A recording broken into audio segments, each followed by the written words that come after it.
Santing! So for today's video ay pupunta tayo sa Highview Hacienda. So meron tayong turnover unit at kasama ko yung aking tatay. Ayan. So marami na siya napuntahan dito. I think siguro mga pang-apat. Yeah. Pang-apat na mga property. So tinatour ko siya. It's gonna rock the party non-stop like this. Gonna rock like this. Gonna rock the party non-stop. Today, mayroon tayong client na for turnover na yung unit niya sa Highview Hacienda na Aryan Model Bungalow. Yun din po yung property design na kinuha ko dun sa Highview Hacienda.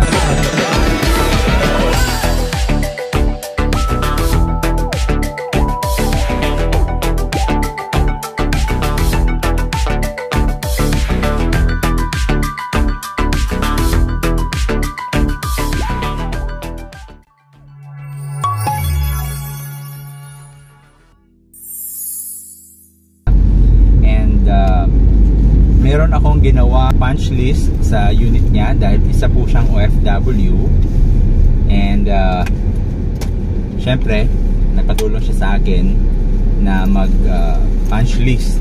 So ibig pong sabihin before niya accept yung bahay, check yung unit, no, before acceptance. So today's the acceptance at meron akong ginawang video para doon. So panoorin niyo po yung video na to. Ay po kayo, samahan nyo ko at check na po natin yung unit ni Ma'am Lorena. So let's go. Alright guys, so ito po yung kanyang unit. So nakikita po natin dito, uunahin po natin yung kanyang frontage. So nakikita ko na marami pong mga bato, no? Ilalagay po natin yan sa checklist. Aalis natin yung mga semento na yan, ano? Ano po dito, medyo hindi na po siya or medyo madumi na siya, no? Yung mga ipot po ng butike. Yan.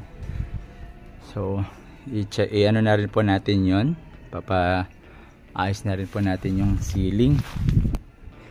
Check din po natin yan. Okay, so ceiling, fixed ceiling. Yan, ayusin nila yan. And dito naman sa likod, so nakita po natin na medyo may mga dumi, ano, ano na lang po natin sa kanila, ayos. Yan. Tapos yung ceiling din, yan, medyo ayan, o. Yan. So, sobrang init po yan, eh. So nagkakaroon ng ganun po itong mga gripo kasama, no. Kapag ka na-install na yung tubig na to, lalagyan na po yan. Kasama po yan sa package na turnover sa bahay. Dito, sa doorknob, so pa-clockwise po tayo, no? Nakikita natin dito, nagkakaroon siya. Kasi yung pag mga kahoy po, napapansin po natin, nagkakaroon talaga siya ng muunat talaga itong pag nainitan, ano? Itong kahoy natin. Wala tayong dalang tubig, ano? Pero para sana i-ano natin yung mga silicone, ano. But then mayroon namang warranty po ito if ever na magkaroon ng leak. Pero tinitignan ko lang diyan yung watermarks, no. So far wala naman ako nakitang watermarks. Gilid yan, papaayos natin yan. Okay, papaayusin natin yan. Medyo pangit siya tignan, di ba? Yan. Yan. So, edger. Okay? Okay, so ito. Ayan, o. So, papaano natin yan. Papaayos natin to. So, at least makita nila na yung papaano natin, yung ceiling, all ceiling. Gagawin natin all ceiling. Repaint. Tapos, re-repaint natin yung buong harap tsaka likod. Then ceiling, so yun po yung aayusin dito. So nakita nyo na yung ginawa nating punch list. So yun yung mga i-check natin ngayon. So after a week, nag-call yung developer na okay na daw yung mga concern natin na nilist down. I'm sure matutuwa yung ating client dahil nandito po siya sa Pinas. So malayo po siya, no? Mabiyahe pa siya ng mga 12 hours. Hindi ko na po babanggitin saan siya sa Pinas, ano, for privacy purposes. But hopefully makalipat po siya. In-applyan natin ng water and electric yung kanyang unit. At kung gusto nyo rin kumuha ng property dito sa Highview Hacienda, may good news po tayo, ano. So, PM nyo lang po ako. For the meantime, check muna natin kung nagawa ba lahat yung mga nilist down natin na concern.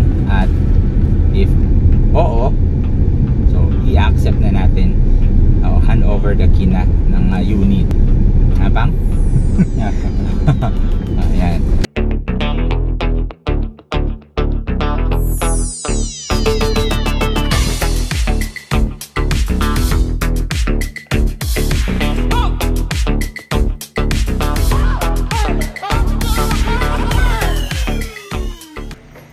Oh yeah. 100. Plan natin from Singapore. 100 daw. Lilipat na siya. So puntahan natin yung unit niya. Let's go. Okay. Ba? Let's go. Nakikita ba sa FB niyan? Oh, makikita sa buong mundo. Kasanting. Ayan guys. So, puntahan natin yung unit. Apasis na natin. Check natin. And then, i-accept na natin kapag okay yung gawa. So, nakita nyo na kanina, di ba? Nung mga nakita natin na mga aayusin nila. So, check natin kung naayos ba talaga nila. Let's go!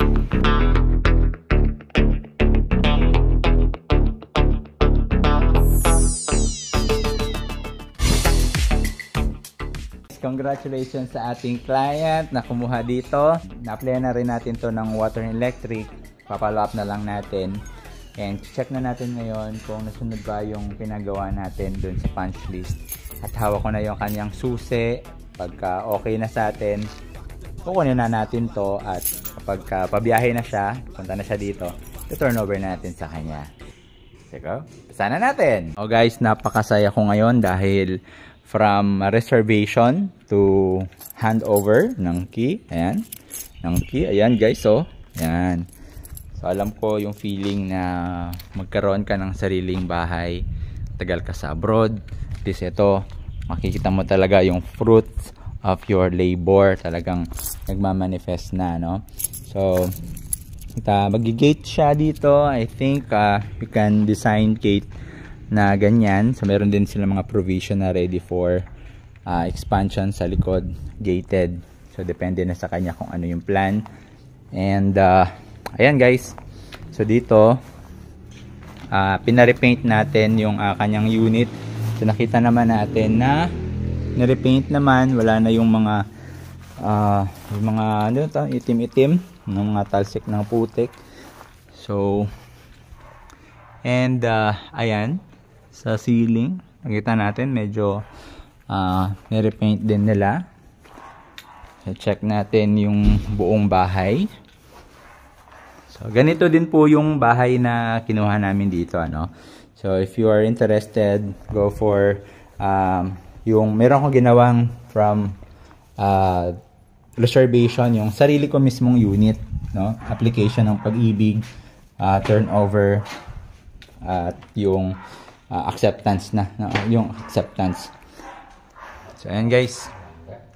Ayan, pulidong-pulido. Ayan, no. Malinis.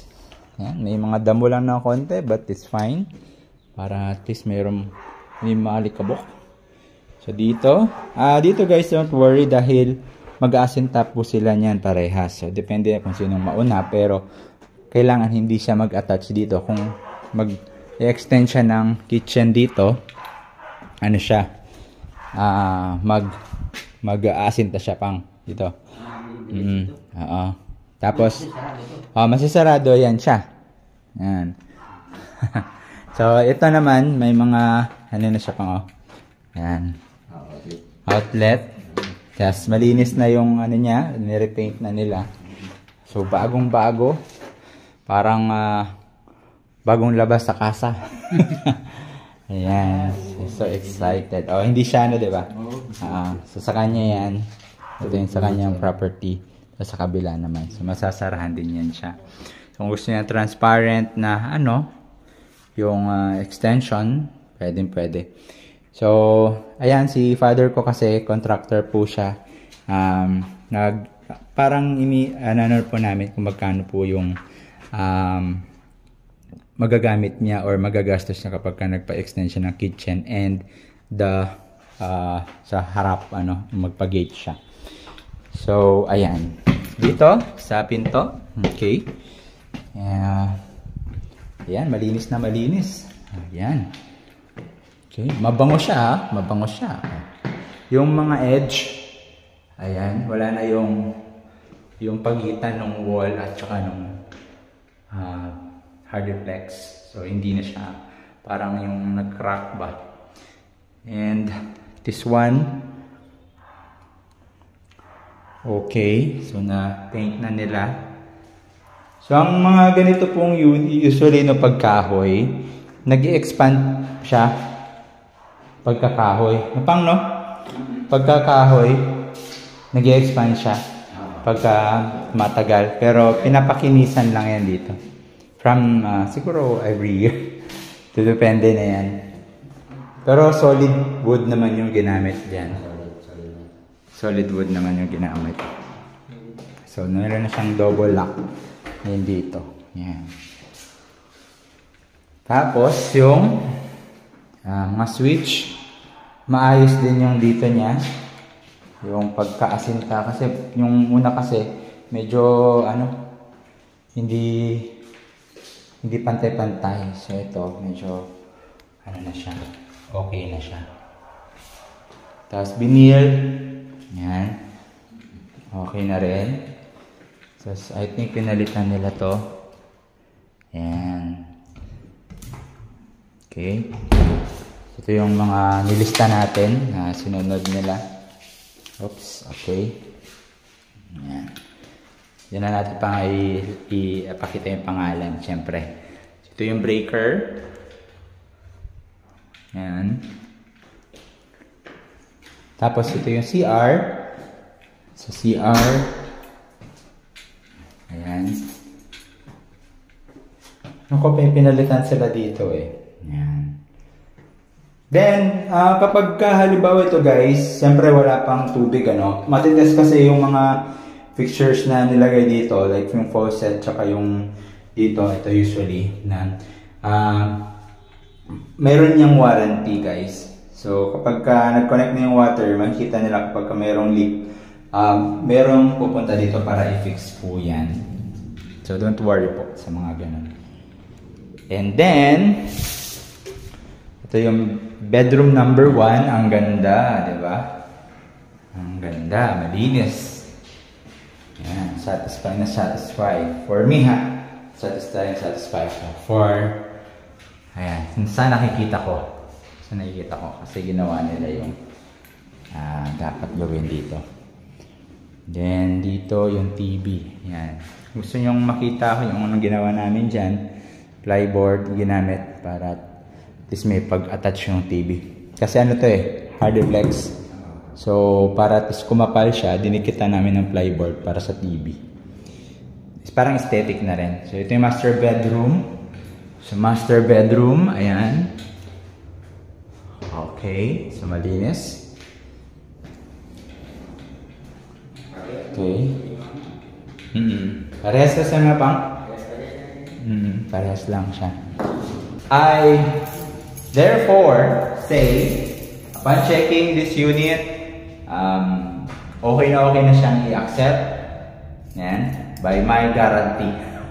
Kasi ako yung nag-po nito So makikita po niyo, hello ma'am! Ayan, if you're watching, ayan, si father ko. Ayan, if you are interested na magpa-extend dito, ayan, pwede niyong magawa sa kanya. Kontratahin nyo na.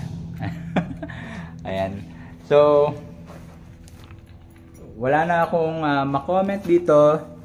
Accept na natin yung unit.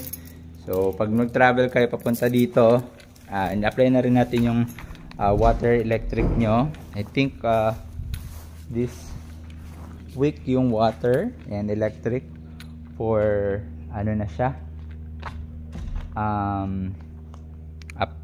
tawag nito survey. So survey niya muna and then ikakabit na. So wala kayong problema dito kasi mga client din natin yung mga nasa gilid. Shoutout Sir Jennifer, Ma'am Jennifer, Sir Venmark Mangahas. Ayan, in-apply na natin yung kanyang, ayan, mayroon na siyang water, meron na rin siyang electric. Ayan, sama-sama na po sila lahat dito, kami kapitbahay. Ayan, so ito naman yung unit namin. Ayan, ito po yung improvement or update sa inyo. Nagtanim kami dito ng mga kamuting kahoy, saka yung mga gulay-gulay. Ayan, nilagyan din namin to ng patwalk, ano. Kami na rin nagtanim ng mga grass dito, ano. Sinubukan lang namin tong sinasabi nilang prague grass, pero di pa namin alam kung ano talaga, kung Bermuda grass ba, Carabao grass, or yung prague grass. Kung maganda to, tuloy-tuloy na namin hanggang dun. So ayan po, ito naman yung mga gulay na tinanim namin, ang dinidilay ka ni tatay ko. Ayan, so may mga bunga na siya.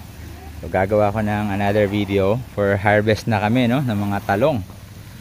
Ayan, no, yung mga talong. Ayan, for harvest na. Ayan, ayan siya. Ayan. So baka next Friday mag-harvest na kami dito. Ayan.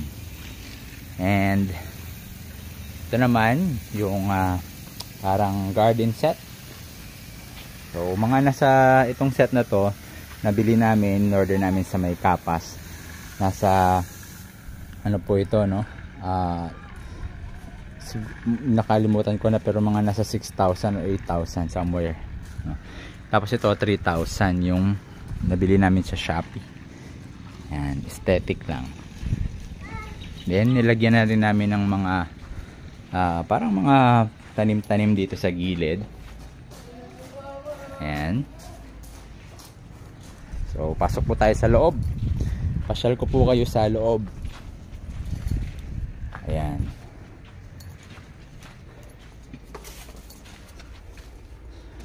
Nilagyan na namin siya ng screen door. I think na kasama to sa una naming video. Ayan. So ayan guys. So ang siguro bago kami ng parang cover ng sofa, kaya bago sa paningin ninyo yung una kong video or una naming video. And ayan, ito yung itsura niya. Alright, so naglagay kami ng parang speaker. Ayan guys. Ayan yung sala set. So dito na rin, pagka halimbawa po gusto nyo ng tumingin-tingin ng bahay, dito na rin ako di-discuss ng property, no, paano kayo makapag-acquire. So ayan, meron na tayong printer dyan. Ayan, ito po yung sa likod. Ito yung sa likod. Ayan. Tapos yung mga bedroom, ito yung bedroom ng mga bata. Ayan. So provision, yung aircon, kung maglalagay kayo, dito siya banda. Ayan. And guys, ito yung wala doon sa una naming video, ano. So ito po yung cabinet na parang closet. So maganda po siya. Ayan, wala pang masyadong laman. Ayan. So saktong-sakto siya dito sa ano namin, sa side itong area na to. Tapos meron siyang pahabang salamin. Ayan. Sa Mandawi din po namin to nabili. Same lang din po dito. Ito yung master bedroom. Full size bed po ito. At makikita po na same lang din po yung ayan. Hi! So ito po yung ating cabinet or yung drawer or wardrobe. Ayan. And Ayan guys. So, alright.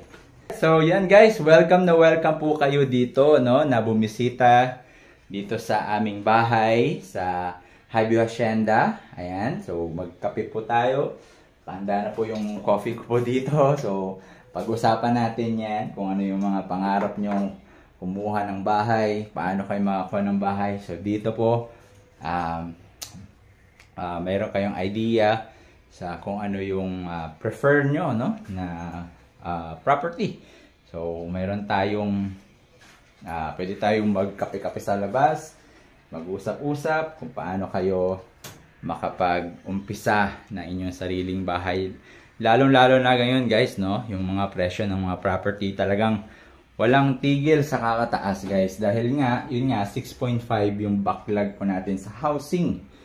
So, yan po yung totoo dyan na yung property na kahit na dumaan yung mga pandemic, so bumagsak yung yung property, hindi pa rin siya drastic na bumababa dahil nga doon sa backlog na housing natin. So I hope makapag-umpisa na po kayo ng sarili nyong